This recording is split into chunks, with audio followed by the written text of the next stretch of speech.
ನಮಸ್ಕಾರ ವೀಕ್ಷಕರೇ, ಚಾಣಕ್ಯ ಒಂದು ಮಾತು ಹೇಳಿದ್ದ. ನಿನ್ನ ನೆರೆಹೊರೆಯವರು ನಿನ್ನ ಮಿತ್ರರಾಗಿದ್ದರೆ ನೀನು ರಾತ್ರಿ ನೆಮ್ಮದಿಯಾಗಿ ನಿದ್ದೆ ಮಾಡಬಹುದು. ಅದೇ ಅವನು ಶತ್ರುವಾದರೆ ನೀನು ಕಣ್ಣು ತೆರೆದುಕೊಂಡೇ ಮಲಗಬೇಕು.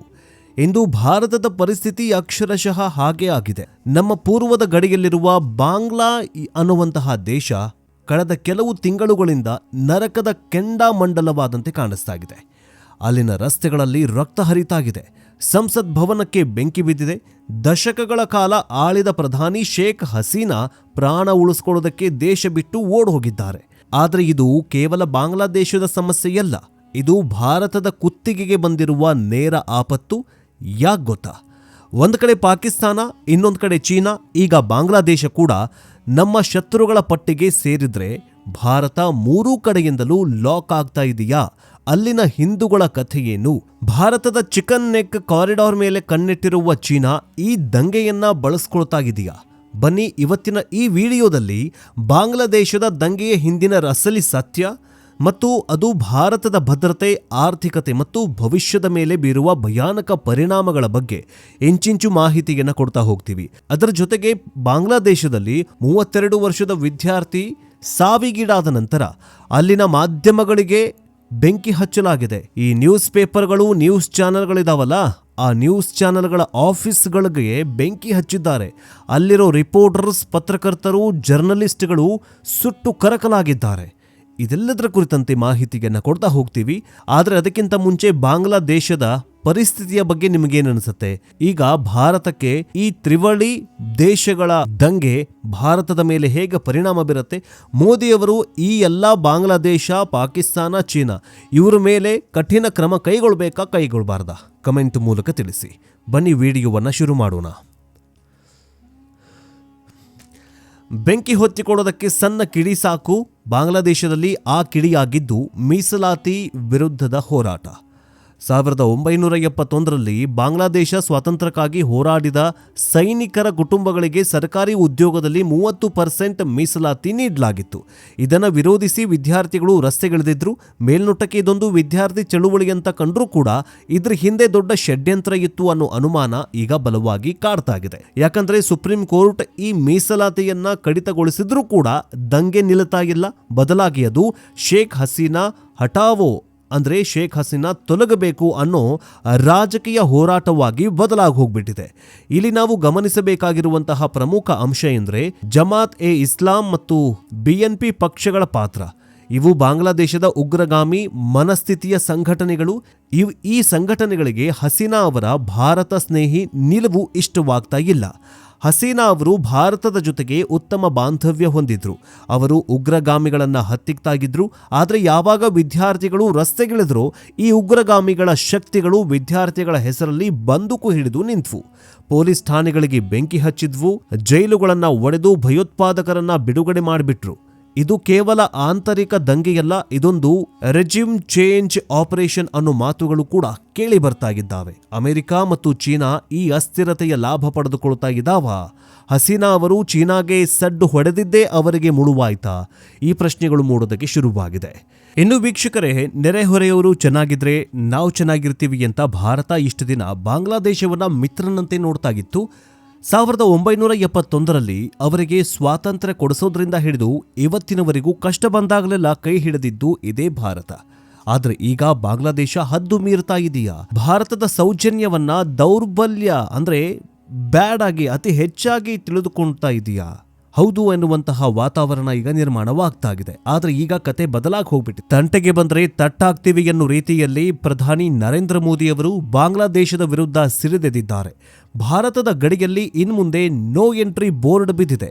ಅಷ್ಟಕ್ಕೂ ಆಗಿದ್ದೇನು? ಮೋದಿ ತೆಗೆದುಕೊಂಡಿರೋ ಈ ನಿರ್ಧಾರದ ಹಿಂದಿರುವಂತಹ ಒಂದೇ ಒಂದು ಕಾರಣ ಅಂತಂದ್ರೆ ಬಾಂಗ್ಲಾದೇಶದಲ್ಲಿ ಹಿಂದೂಗಳ ಮೇಲೆ ಆಗ್ತಾ ಇರುವ ದೌರ್ಜನ್ಯ. ಭಾರತದ ಗಡಿಗಳ ಮೂಲಕ ಅಕ್ರಮ ನುಸುಳುಗಾರಿಕೆ ಇವತ್ತು ನಿನ್ನೆಯದ ಸಮಸ್ಯೆಯಲ್ಲ. ಆದ್ರೆ ಈಗ ಪರಿಸ್ಥಿತಿ ವಿಕೋಪಕ್ಕೆ ಹೋಗಿದೆ. ಬಾಂಗ್ಲಾದೇಶದ ಕೆಲವೊಂದಿಷ್ಟು ಮೂಲಭೂತವಾದಿಗಳು, ಗುಂಪುಗಳು ಭಾರತದ ವಿರುದ್ಧ ವಿಷ ಕಾರೋದಕ್ಕೆ ಶುರು ಮಾಡಿದ್ದಾರೆ. ಇದನ್ನು ಗಮನಿಸಿದ ಕೇಂದ್ರ ಸರ್ಕಾರ ಮತ್ತು ಪ್ರಧಾನಿ ನರೇಂದ್ರ ಮೋದಿಯವರು ಈಗ ಸಾಫ್ಟ್ ಡಿಪ್ಲೊಮ್ಯಾಸಿ ಬಿಟ್ಟು ಹಾರ್ಡ್ ಆಕ್ಷನ್ ತೆಗೆದುಕೊಳ್ಳೋದಕ್ಕೆ ರೆಡಿಯಾಗಿದ್ದಾರೆ. ಈಗ ಗಡಿಯಲ್ಲಿ ಹೈ ಅಲರ್ಟ್ ಘೋಷಣೆ ಮಾಡಲಾಗಿದೆ. ಬಾಂಗ್ಲಾದೇಶದಿಂದ ಭಾರತಕ್ಕೆ ಬರುವವರ ಮೇಲೆ ಹದ್ದಿನ ಕಣ್ಣನ್ನ ಇಡಲಾಗಿದೆ. ಸುಮ್ನೆ ವೀಸಾ ಇಲ್ಲದೆ ದಾಖಲೆಗಳು ಇಲ್ಲದೆ ಒಳಗೆ ಬರ್ತೀವಿ ಅಂತಂದ್ರೆ ಇನ್ಮುಂದೆ ಆ ಆಟ ನಡೆಯೋದಿಲ್ಲ. ಗಡಿಯಲ್ಲಿ BSF ಪಡೆಗಳಿಗೆ ಫುಲ್ ಪವರ್ ಅನ್ನ ಕೊಡಲಾಗಿದೆ. ಅಕ್ರಮವಾಗಿ ನುಸುಳುಕೋರರಿಗೆ ನೇರವಾಗಿ ಸಂದೇಶ ರವಾನೆ ಮಾಡಲಾಗಿದೆ. ಪ್ರಧಾನಿ ನರೇಂದ್ರ ಮೋದಿ ಅವರು ಏನು ಹೇಳ್ತಿದ್ದಾರೆ ಅಂತಂದ್ರೆ, ಭಾರತಕ್ಕೆ ಇನ್ಮುಂದೆ ಬಾಂಗ್ಲಾದೇಶಿಗರು ಬಾಲ ಬಿಚ್ಚೋದಕ್ಕೆ ಬಂದ್ರೆ ನೋ ಎಂಟ್ರಿ. ಕೇವಲ ಗಡಿ ಭದ್ರತೆಯಷ್ಟೇ ಅಲ್ಲ, ರಾಜತಾಂತ್ರಿಕವಾಗಿಯೂ ಕೂಡ ಭಾರತ ಬಾಂಗ್ಲಾಗೆ ಖಡಕ್ ಎಚ್ಚರಿಕೆ ನೀಡಿದೆ. ನಮ್ಮ ತಂಟೆಗೆ ಬಂದರೆ ಪರಿಣಾಮ ನೆಟ್ಟಗಿರೋದಿಲ್ಲ ಅನ್ನೋದು ಪರೋಕ್ಷವಾಗಿ ರವಾನೆಯಾದ ಸಂದೇಶವಾಗಿದೆ. ವ್ಯಾಪಾರ ಮತ್ತು ವಹಿವಾಟಿನಲ್ಲೂ ಭಾರತ ತನ್ನ ನಿಲುವನ್ನು ಬಿಗಿಗೊಳಿಸುವ ಸಾಧ್ಯತೆ ಇದೆ. ವೀಕ್ಷಕರೇ, ಒಂದು ಮಾತು ನೆನಪಿರ್ರಿ, ಭಾರತ ಯಾರಿಗೂ ಕೂಡ ಶತ್ರುವಲ್ಲ. ಆದರೆ ಯಾರಾದರೂ ನಮ್ಮ ಸಾರ್ವಭೌಮತ್ವಕ್ಕೆ ಧಕ್ಕೆ ತಂದರೆ ಸುಮ್ಮನೆ ಮಾತ್ರ ಕೂರೋದಿಲ್ಲ. ಬಾಂಗ್ಲಾದೇಶದ ಇವತ್ತಿನ ಪರಿಸ್ಥಿತಿ ಭಾರತದ ಸಹಾಯ ಬೇಕೇ ಬೇಕು. ಆದರೆ ಅದನ್ನು ಮರೆತು ಭಾರತ ವಿರುದ್ಧವೇ ಸಂಚು ಮಾಡಿದರೆ ಅದಕ್ಕೆ ತಕ್ಕ ಶಾಸ್ತಿ ಕಾದಿದೆ ಅನ್ನೋದನ್ನು ಮೋದಿ ಸರ್ಕಾರ ತೋರಿಸಿಕೊಟ್ಟಿದೆ. ಈಗ ನೋ ಎಂಟ್ರಿ ಪಾಲಿಸಿ ಕೇವಲ ಆರಂಭ ಅಷ್ಟೇ. ಮುಂದಿನ ದಿನಗಳಲ್ಲಿ ಬಾಂಗ್ಲಾ ತನ್ನ ವರ್ತನೆ ಸರಿಪಡಿಸ್ಕೊಳ್ಳದೆ ಹೋದರೆ ಇನ್ನಷ್ಟು ಕಠಿಣ ಕ್ರಮವನ್ನು ಕೈಗೊಳ್ತೀವಿ ಅನ್ನುವಂತಹ ಸಂದೇಶವನ್ನು ಕೊಟ್ಟಿದ್ದಾರೆ. ಇನ್ನು ಆಗಸ್ಟ್ 5 ಆ ಕರಾಳ ದಿನವನ್ನು ಯಾರೂ ಕೂಡ ಮರೆಯುವಂತಿಲ್ಲ. ಪ್ರಧಾನಿ ಶೇಖ್ ಹಸೀನಾ ಅವರಿಗೆ ಸೇನೆ ಕೇವಲ 45 ನಿಮಿಷಗಳ ಗಡುವನ್ನು ನೀಡಿತ್ತು. ನೀವು ಈಗಲೇ ರಾಜೀನಾಮೆ ಕೊಟ್ಟು ದೇಶ ಬಿಟ್ಟರೆ ಒಳ್ಳೆಯದು, ಇಲ್ಲ ಅಂದರೆ ನಿಮ್ಮ ಶವವನ್ನು ಎಳೆದು ಹೊರಗಡೆ ಬಿಸಾಗಬೇಕಾಗತ್ತೆ ಅಂತ ಎಚ್ಚರಿಕೆ ಕೊಡಲಾಗಿತ್ತು. ಒಬ್ಬ ಚುನಾಯಿತ ಪ್ರಧಾನಿ ಭಾರತದ ಸೇನಾ ವಿಮಾನದಲ್ಲಿ ದೆಹಲಿಗೆ ಬಂದಿಳಿತಾರೆ. ಇದು ಭಾರತಕ್ಕೆ ಬಲವಾದ ಪೆಟ್ಟು ಬೀಳುತ್ತೆ. ಯಾಕಂದ್ರೆ ಕಳೆದ 15 ವರ್ಷಗಳಲ್ಲಿ ಭಾರತದ ಪೂರ್ವ ಗಡಿ ಸುರಕ್ಷಿತವಾಗಿತ್ತು ಅಂದ್ರೆ ಅದಕ್ಕೆ ಕಾರಣ ಹಸೀನಾ ಅವರು ಈಶಾನ್ಯ ಭಾರತದ ಉಗ್ರಗಾಮಿಗಳಿಗೆ ಮುಂತಾದ ಉಗ್ರಗಾಮಿ ಸಂಘಟನೆಗಳಲ್ಲಿ ಬಾಂಗ್ಲಾದೇಶದಲ್ಲಿ ಆಶ್ರಯ ಸಿಗದಂತೆ ನೋಡ್ಕೊಳ್ತಾ ಇದ್ರು ಈ ಶೇಖ್ ಹಸೀನಾ ಅವರು. ಭಾರತದ ಸರಕು ಸಾಗಣೆ ಬಾಂಗ್ಲಾದೇಶದ ಬಂದರುಗಳನ್ನ ಬಿಟ್ಟುಕೊಟ್ಟಿದ್ರು. ಆದ್ರೆ ಈಗ ಅಧಿಕಾರ ಹಿಡಿದವರು ಯಾರು? ಮೊಹಮ್ಮದ್ ಯೂನಸ್ ನೇತೃತ್ವದ ಹಂಗಾಮಿ ಸರ್ಕಾರ. ಇವರ ಬೆನ್ನ ಹಿಂದೆ ಇರೋದು ಸೇನೆ ಮತ್ತು ಅದೇ ಭಾರತ ವಿರೋಧಿ ಜಮಾತ್ ಎ ಇಸ್ಲಾಮಿ. ಹಸೀನಾ ಹೋದ ತಕ್ಷಣ ಬಾಂಗ್ಲಾದೇಶದಲ್ಲಿ ಇದ್ದ ಇಂದಿರಾ ಗಾಂಧಿ ಕಲ್ಚರಲ್ ಸೆಂಟ್ರಲ್ ಅನ್ನ ಧ್ವಂಸ ಮಾಡಲಾಗತ್ತೆ. 1971 ವಿಜಯ ಸ್ಮಾರಕವನ್ನ ಒಡೆದು ಹಾಕಲಾಗತ್ತೆ. ಮುಜಿಬುರ್ ರೆಹಮಾನ್ ಅರ್ಥಾತ್ ಬಾಂಗ್ಲಾದೇಶದ ಪಿತಾಮಹ ಅವರ ಪ್ರತಿಮೆಗಳನ್ನ ಮೂತ್ರ ವಿಸರ್ಜನೆ ಮಾಡಿ ಧ್ವಂಸ ಮಾಡಲಾಗತ್ತೆ. ಇದು ಅಲ್ಲಿನ ಹೊಸ ಸರ್ಕಾರದ ಮನಸ್ಥಿತಿ ಎಂತಹುದು ಅನ್ನೋದು ತೋರಿಸುತ್ತೆ. ಭಾರತದ ಪಾಲಿಗೆ ಇದೊಂದು ಎಚ್ಚರಿಕೆಯ ಗಂಟೆ ಕೂಡ ಹೌದು. ಈಗ ವಿಷಯ ಅತ್ಯಂತ ಗಂಭೀರವಾಗಿದೆ. ಅದರ ಬಗ್ಗೆ ನೋಡ್ತಾ ಹೋಗೋದಾದ್ರೆ, ಬಾಂಗ್ಲಾದೇಶದ ದಂಗೆ ಭಾರತದ ಭದ್ರತೆಗೆ ಹೇಗೆ ಕಂಟಕವಾಗಲಿದೆ ಅನ್ನೋದು. ಭಾರತದ ನಕ್ಷೆಯನ್ನ ಒಮ್ಮೆ ಕಣ್ಮುಚ್ಚಿ ನೆನಪಿಸಿಕೊಳ್ಳಿ. ಪಶ್ಚಿಮ ಬಂಗಾಳದ ಮೇಲ್ಭಾಗದಲ್ಲಿ ಒಂದು ಸಣ್ಣ ಕಿರಿದಾದ ಭೂಭಾಗ ಇದೆ. ಅದನ್ನ ಸಿಲಿಗುರಿ ಕಾರಿಡಾರ್ ಅಥವಾ ಚಿಕನ್ ನೆಕ್ ಕಾರಿಡಾರ್ ಅಂತ ಕರೆಯಲಾಗುತ್ತೆ. ಇದು ಕೇವಲ 20ರಿಂದ 22 ಕಿಲೋಮೀಟರ್ ಅಗಲ ಇದೆ. ಇದು ಭಾರತದ ಮುಖ್ಯ ಭೂಭಾಗವನ್ನ ಈಶಾನ್ಯದ 7 ರಾಜ್ಯಗಳೊಂದಿಗೆ ಅರ್ಥಾತ್ ಅಸ್ಸಾಂ, ಮಣಿಪುರ್, ನಾಗಾಲ್ಯಾಂಡ್ ಇತ್ಯಾದಿ ರಾಜ್ಯಗಳನ್ನು ಸಂಪರ್ಕಿಸುವ ಏಕೈಕ ರಸ್ತೆಯಾಗಿದೆ. ಈ ಚಿಕನ್ ನೆಕ್ ಕಾರಿಡಾರ್ ಒಂದು ಕಡೆ ನೇಪಾಳ, ಇನ್ನೊಂದು ಕಡೆ ಬಾಂಗ್ಲಾದೇಶ ಮತ್ತು ಮತ್ತೊಂದು ಕಡೆ ಭೂತಾನ್, ಅದರಾಚೆಗೆ ಚೀನಾ ಆಗಿದೆ. ಇಷ್ಟು ದಿನ ಬಾಂಗ್ಲಾದೇಶ ಮಿತ್ರರಾಗಿದ್ದರಿಂದ ನಮಗೆ ಭಯ ಇರಲಿಲ್ಲ. ಆದರೆ ಈಗ ಬಾಂಗ್ಲಾದೇಶ ಶತ್ರುಗಳ ಕೈಗೆ ಸಿಕ್ಕರೆ ಯುದ್ಧದ ಸನ್ನಿವೇಶದಲ್ಲಿ ಚೀನಾ ಮತ್ತು ಪಾಕಿಸ್ತಾನ ಬೆಂಬಲಿತ ಬಾಂಗ್ಲಾ ಪಡೆಗಳು ಈ ಚಿಕನ್ ನೆಕ್ ಅನ್ನು ಕತ್ತರಿಸಿದ್ರೆ ಇಡೀ ಈಶಾನ್ಯ ಭಾರತ ನಮ್ಮ ಕೈ ಬಿಟ್ಟು ಹೋಗುತ್ತೆ. ಈಗಾಗಲೇ ಗುಪ್ತಚರ ವರದಿಗಳ ಪ್ರಕಾರ ಪಾಕಿಸ್ತಾನದ ISI ಬಾಂಗ್ಲಾದೇಶದಲ್ಲಿ ಸಕ್ರಿಯವಾಗಿದೆ. ಭಾರತದ ವಿರುದ್ಧ ದ್ವೇಷ ಕಾರುವ ಗುಂಪುಗಳಿಗೆ ಶಸ್ತ್ರಾಸ್ತ್ರಗಳನ್ನು ಪೂರೈಕೆ ಮಾಡ್ತಾಗಿದೆ. ಈಶಾನ್ಯ ಭಾರತದ ಪ್ರತ್ಯೇಕತಾವಾದಿ ಗುಂಪುಗಳು ಮತ್ತೆ ಬಾಂಗ್ಲಾದೇಶದಲ್ಲಿ ತಮ್ಮ ಕ್ಯಾಂಪ್ಗಳನ್ನು ಶುರು ಮಾಡುವ ಆತಂಕ ಇದೆ. ಇದು ಭಾರತದ ಸೇನೆಗೆ ಪೂರ್ವ ಗಡಿಯಲ್ಲಿ ದೊಡ್ಡ ತಲೆನೋವಾಗಿ ಪರಿಣಮಿಸಿದೆ. BSF ಯೋಧರ ಕೆಲಸ ಈಗ 10 ಪಟ್ಟು ಕಷ್ಟವಾಗಿದೆ. ಬಾಂಗ್ಲಾದೇಶದಲ್ಲಿ ಅರಾಜಕತೆ ಉಂಟಾದ್ರೆ ಅಲ್ಲಿನ ಜನ ಏನ್ ಮಾಡ್ತಾರೆ? ಮೊದಲು ಅವರು ಓಡ್ ಬರೋದೇ ಭಾರತಕ್ಕೆ. ಭಾರತ ಮತ್ತು ಬಾಂಗ್ಲಾದೇಶದ ನಡುವೆ 4096 ಕಿಲೋಮೀಟರ್ ಉದ್ದದ ಗಡಿಯಿದೆ. ಇದರಲ್ಲಿ ಎಷ್ಟೋ ಕಡೆ ಬೇಲಿ ಇಲ್ಲ, ನದಿಗಳಿವೆ, ಕಾಡುಗಳು ಇವೆ. ಈಗಾಗಲೇ ಲಕ್ಷಾಂತರ ಅಕ್ರಮ ಬಾಂಗ್ಲಾದೇಶಿಗಳು ಭಾರತದಲ್ಲೇ ನೆಲೆಸಿದ್ದಾರೆ ಎನ್ನುವ ಆರೋಪ ಆಗಿದೆ. ಈಗ ನಡೀತಾ ಇರುವ ದಂಗೆಯಿಂದಾಗಿ ಕೋಟ್ಯಾಂತರ ಜನ ಭಾರತಕ್ಕೆ ನುಗ್ಗುವುದಕ್ಕೆ ಕಾಯ್ತಾ ಇದ್ದಾರೆ. ಹೀಗೆ ಬರುವವರಲ್ಲಿ ಯಾರು ಅಮಾಯಕರು, ಯಾರು ಉಗ್ರಗಾಮಿಗಳು ಅಂತ ಪತ್ತೆ ಹಚ್ಚುವುದು ದೊಡ್ಡ ಸಾಹಸ. ಡೆಮೋಗ್ರಾಫಿಕ್ ಬದಲಾವಣೆ. ಪಶ್ಚಿಮ ಬಂಗಾಳ, ಅಸ್ಸಾಂ, ಮೇಘಾಲಯ ಗಡಿ ಜಿಲ್ಲೆಗಳಲ್ಲಿ ಈಗಾಗಲೇ ಸ್ಥಳೀಯರಿಗಿಂತ ವಲಸಿಗರ ಸಂಖ್ಯೆ ಹೆಚ್ಚಾಗ್ತಾಗಿದೆ. ಪ್ರವಾಹ ಬಂದ್ರೆ ಈ ರಾಜ್ಯಗಳ ಸಾಮಾಜಿಕ ಅಸಮತೋಲನ ಸಂಪೂರ್ಣವಾಗಿ ಹಾಳಾಗತ್ತೆ. ಇನ್ನು ನಿರಾಶ್ರಿತರ ವೇಷದಲ್ಲಿ ಸ್ಲೀಪರ್ ಸೆಲ್ಗಳು ಭಾರತದ ಒಳಗಡೆ ನುಸುಳಬಹುದು. ಜೊತೆಗೆ ಬೆಂಗಳೂರು, ದೆಹಲಿ, ಮುಂಬೈಗಳಲ್ಲಿ ಕುಳಿತು ವಿಧ್ವಂಸಕ ಕೃತ್ಯಗಳಿಗೆ ಸಂಚನ್ನು ರೂಪಿಸಬಹುದು. ಇನ್ನು ಭಾರತದ ಮೇಲಾಗುವ 3 ಪರಿಣಾಮಗಳು. ಎಲ್ಲಿ ಬಾಂಗ್ಲಾದೇಶದಲ್ಲಿ ಬೆಂಕಿ ಬಿದ್ದರೆ ಭಾರತಕ್ಕೇನು ಪ್ರಾಬ್ಲಮ್ ಆಗತ್ತೆ ಅಂತ ನೀವೆಲ್ಲ ಪ್ರಶ್ನೆ ಕೇಳಬಹುದು. ಆದರೆ ಚಿಕ್ಕ ರಾಷ್ಟ್ರ ಬಾಂಗ್ಲಾದೇಶ ಅಂತಂದರೆ ಒಂದು ಚಿಕ್ಕ ರಾಷ್ಟ್ರ. ನಮ್ಮ ದೆಹಲಿ ಅಥವಾ ಈ ಪಶ್ಚಿಮ ಬಂಗಾಳ ಅಥವಾ ಈ ಉತ್ತರ ಪ್ರದೇಶ ಇದರಿಗಿಂತ ಚಿಕ್ಕ ರಾಷ್ಟ್ರವಾಗಿರುವಂತಹ ಬಾಂಗ್ಲಾದೇಶಕ್ಕೆ ನಾವು ಏನಕ್ಕೋಸ್ಕರ ನಾವು ಹೆದರ್ಕೊಳ್ಬೇಕು? ಬಾಂಗ್ಲಾದೇಶದ ದಂಗೆಯಲ್ಲಿ ಅತಿ ಹೆಚ್ಚು ನೊಂದವರು ಅಲ್ಲಿನ ಅಲ್ಪಸಂಖ್ಯಾತ ಹಿಂದೂಗಳಾಗಿದ್ದಾರೆ. ದಂಗೆಕೋರರು ಹಸೀನಾ ಅವರ ಪಕ್ಷದವರನ್ನ ಹುಡುಕೋದರ ಜೊತೆಗೆ ಹಿಂದೂಗಳ ಮನೆಗಳನ್ನ, ದೇವಸ್ಥಾನಗಳನ್ನ ಗುರಿಯಾಗಿಸಿಕೊಂಡಿದ್ದಾರೆ. ಇಸ್ಕಾನ್ ಮಂದಿರಕ್ಕೆ ಬೆಂಕಿ ಇಡಲಾಗಿತ್ತು. ಕಾಳಿಮಾತೆ ದೇವಾಲಯವನ್ನ ಧ್ವಂಸ ಮಾಡಲಾಯಿತು. ಮಹಿಳೆಯರ ಮೇಲೆ ದೌರ್ಜನ್ಯವನ್ನ ಎಸಗಲಾಯಿತು. ಒಂದು ಕಾಲದಲ್ಲಿ ಬಾಂಗ್ಲಾದೇಶದಲ್ಲಿ 28% ಇದ್ದಂತಹ ಹಿಂದೂಗಳ ಜನಸಂಖ್ಯೆ ಈಗ ಕೇವಲ 8%ಗೆ ಇಳಿದಿದೆ. ಈಗ ನಡೀತಾ ಇರುವ ಘಟನೆಗಳಿಂದಾಗಿ ಈ ಜನಸಂಖ್ಯೆ ಅಂದರೆ ಹಿಂದೂಗಳ ಜನಸಂಖ್ಯೆ ಶೂನ್ಯಕ್ಕೂ ಕೂಡ ಇಳಿಯುವ ಸಾಧ್ಯತೆಗಳು ಇದೆ. ಭಾರತಕ್ಕೆ ಹೋಗಿ ಇಲ್ಲ ಅಂತಂದರೆ ಸಾಯಿ ಅನ್ನೋ ಘೋಷಣೆಗಳು ಕೇಳಿ ಬರ್ತಾ ಇದ್ದಾವೆ. ಭಾರತಕ್ಕೆ ಇದು ಧಾರ್ಮಿಕ ಮತ್ತು ನೈತಿಕ ಸಂಕಷ್ಟ ಕೂಡ ಆಗಿದೆ. ತನ್ನದೇ ಜನರ ರಕ್ತ ಹರಿತಾಗಿದ್ರೆ ಭಾರತ ಸುಮ್ಮನೆ ಕುಳಿತುಕೊಳ್ಳೋದಕ್ಕೆ ಸಾಧ್ಯನಾ? ಪ್ರಧಾನಿ ನರೇಂದ್ರ ಮೋದಿಯವರು ಈಗಾಗಲೇ ಅಮೆರಿಕ ಮತ್ತು ವಿಶ್ವಸಂಸ್ಥೆಗಳಲ್ಲಿ ಹಿಂದೂಗಳ ಸಂರಕ್ಷಣೆಯ ಬಗ್ಗೆ ಧ್ವನಿ ಎತ್ತಿದ್ದಾರೆ. ಆದರೆ ಅಲ್ಲಿನ ಗ್ರೌಂಡ್ ರಿಯಾಲಿಟಿ ಮಾತ್ರ ಭಯಾನಕವಾಗಿದೆ. ಭದ್ರತೆ ಮಾತ್ರವಲ್ಲ, ಈ ದಂಗೆಯಿಂದ ಭಾರತದ ಜೇಬಿಗೂ ಕೂಡ ಕತ್ತರಿ ಬೀಳಲಿದೆ.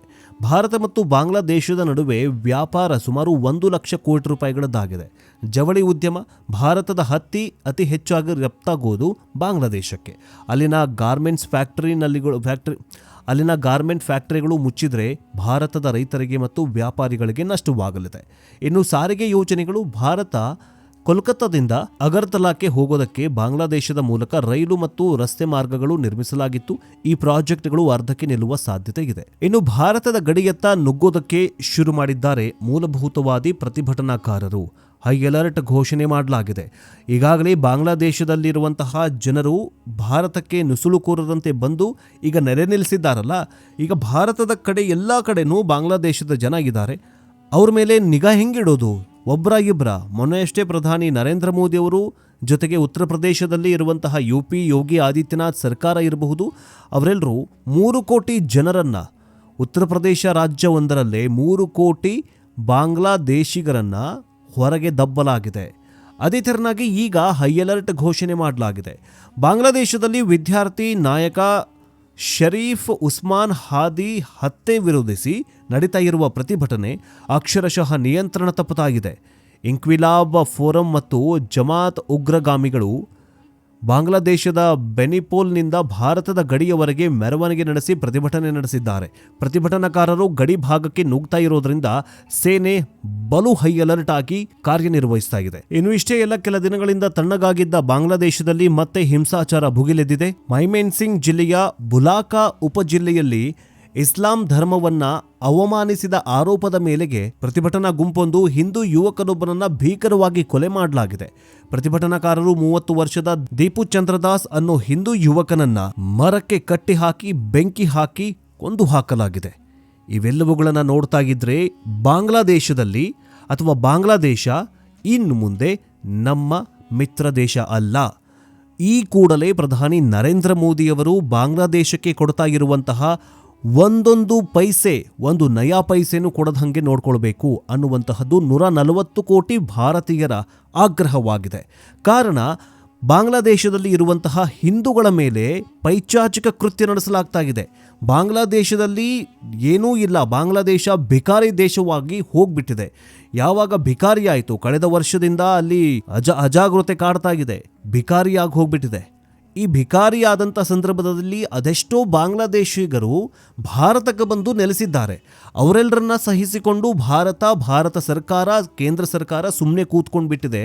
ಇವೆಲ್ಲವುಗಳನ್ನು ಕೇಳಲಾರದೆ ತಾಳಲಾರದೆ ಈಗ ಬಾಂಗ್ಲಾದೇಶದಲ್ಲಿರುವಂತಹ ಇಸ್ಲಾಂ ಕೆಲವೊಂದಿಷ್ಟು ಪ್ರತಿಭಟನಾಕಾರರು, ಮುಸ್ಲಿಂ ಪ್ರತಿಭಟನಾಕಾರರು ಹಿಂದೂಗಳ ಮೇಲೆ ದೌರ್ಜನ್ಯ ಎಸಗ್ತಾ ಇದ್ದಾರೆ. ಹಾಗಾದರೆ ರಾಜ್ಯ ಸರ್ಕಾರಗಳು, ಕೇಂದ್ರ ಸರ್ಕಾರ ಬಾಂಗ್ಲಾದೇಶಿಗಳನ್ನು ಹೊರಗಡೆ ಹಾಕಬೇಕು, ಬಾಂಗ್ಲಾದೇಶಕ್ಕೆ ಕಳುಹಿಸಿಕೊಡಬೇಕು. ಇಂತಹ ಕೆಲಸ ಮಾಡೋದು ಆಪರೇಷನ್ ಟಾರ್ಚ್.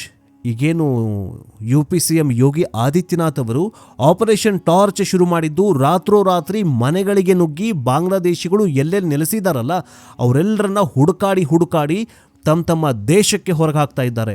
ಕತ್ತಿನ ಪಟ್ಟಿ ಹಿಡಿದು ಹೊರಗಾಗ್ತಾ ಇದ್ದಾರೆ. ಅದೆಷ್ಟೇ ಶ್ರೀಮಂತ ಆಗಿರಬಹುದು ಅಥವಾ ಅದೆಷ್ಟೇ ದರಿದ್ರ ಆಗಿರಬಹುದು, ಎಲ್ಲ ಜನರನ್ನ, ಬಾಂಗ್ಲಾದೇಶಿಗರನ್ನ UP CM ಯೋಗಿ ಆದಿತ್ಯನಾಥ್ ಅವರು ಹೊರಗಡೆ ಹಾಕ್ತಾ ಇದ್ದಾರೆ. ಇದುವರೆಗೂ 3 ಕೋಟಿಗೂ ಹೆಚ್ಚು ಬಾಂಗ್ಲಾದೇಶಿಗರು ಉತ್ತರ ಪ್ರದೇಶವನ್ನ ಬಿಟ್ಟು ತಮ್ಮ ದೇಶಕ್ಕೆ ಹೋಗಿದ್ದಾರೆ. ಇಂಥ CM ಬೇಕು ನಮ್ಮ ರಾಜ್ಯಕ್ಕೆ, ಇಂಥ CMಗಳು ನಮ್ಮ ರಾಜ್ಯಗಳಿಗೆ ಬೇಕು, ದೇಶಕ್ಕೆ ಬೇಕು. ಅದಕ್ಕೋಸ್ಕರ ನಿಮ್ಮ ಸುತ್ತಮುತ್ತಲಿರುವಂತಹ ಬಾಂಗ್ಲಾದೇಶಿಗರು ಯಾರ್ಯಾರಿದ್ದಾರಲ್ಲ ಅವರನ್ನು ಹುಡುಕಿ ಅವರನ್ನು ಹತ್ತಿರದ ಪೊಲೀಸ್ ಸ್ಟೇಷನ್ಗೆ ಮಾಹಿತಿ ಕೊಡೋದು ಬೆಟರ್. ಇಲ್ಲ ಅಂದರೆ ಇಡೀ ವಿಶ್ವದಲ್ಲಿ ಹಿಂದೂ ರಾಷ್ಟ್ರ ಅನ್ನುವಂತಹದ್ದು ಎಲ್ಲಿದೆ? ಬರೀ ಭಾರತ ಮಾತ್ರ ಇದೆ. ನೇಪಾಳ, ಪಾಕಿಸ್ತಾನ್, ಬಾಂಗ್ಲಾದೇಶದಲ್ಲಿ ಹಿಂದೂಗಳ ಜನಸಂಖ್ಯೆ ಕಮ್ಮಿ ಆಯಿತು, 0% ಆಗಿ ಹೋಯಿತು. ಇಲ್ಲಿರುವಂತಹ ಹಿಂದೂಗಳನ್ನಾದರೂ ನಾವಾದರೂ ರಕ್ಷಣೆ ಮಾಡಿಕೊಳ್ಳಲೇಬೇಕು. ಇಲ್ಲ ಅಂದರೆ ನಾವು ಕೂಡ ಒಂದಲ್ಲ ಒಂದು ದಿನ ದೇಶ ಬಿಟ್ಟು ಬೇರೆ ಹಿಂದೂ ರಾಷ್ಟ್ರ ಇಲ್ವಲ್ಲ, ಇದೇ ರಾಷ್ಟ್ರದಲ್ಲಿ ನಮ್ಮ ಕೊನೆಯಾಗೋದು ಶತಸಿದ್ಧ ಅಂತಲೇ ಹೇಳಬಹುದು. ಇದಿಷ್ಟು ಬಾಂಗ್ಲಾದೇಶದಲ್ಲಿನ ನಡೀತಾ ಇರುವಂತಹ ಈ ಕ್ಷಣದವರೆಗಿನ ಅಪ್ಡೇಟ್. ನೆಕ್ಸ್ಟ್ ಅಪ್ಡೇಟ್ನೊಂದಿಗೆ ಬೇಗ ವಾಪಸ್ ಬರ್ತೀವಿ. ನೋಡ್ತಾ ಇರಿ ಡಿಜಿಟಲ್ ನ್ಯೂಸ್ ಕನ್ನಡ.